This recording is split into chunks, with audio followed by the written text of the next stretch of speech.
Fish and Wildlife Service staff with their mass marking trailer, and they're not marking all of their steelhead, but by 2014 they hope to be marking all of their steelhead. They're marking all of their Chinooks with mass marking technology, and all the lake trout stock under their side of the lake are also marked with the same equipment. Josh, you had a question? I was just wondering what percentage of fish they're clipping with adipose and already pitting, right? Yeah, it's about a third of their steelhead plants now, and they're gearing up to 100% by 2014. So, we've talked about trying to use the same technology on our side of the lake, but it's a different dynamic here. It's the federal government's the lead for securing the funding and administering the program.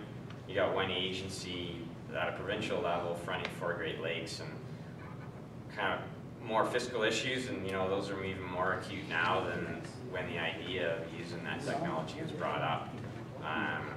Staff time and tags alone is forecast to be about $1 million on our side of the Great Lakes for mass marking technology, so it's just really not realistic unless we're lucky enough to find some external funding source to be able to do it. Where's Michigan getting all their funding? I mean, the state of Michigan is in really rough shape. Is that federal money they're getting? Yeah, the way all of that marketing is being conducted is through the Fish and Wildlife Service. Okay. We're kind of a, how would I put it, a small example of how this all works on the West Coast.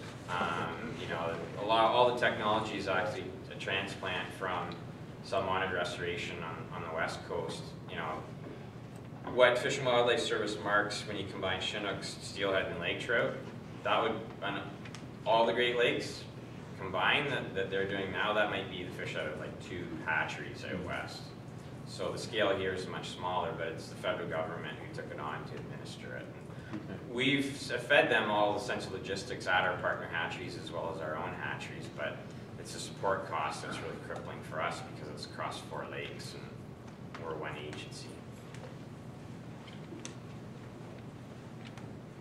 Anyways,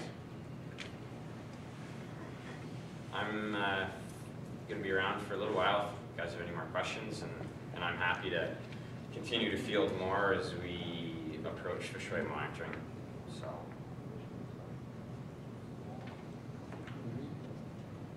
I think that's it. You want to take a short break?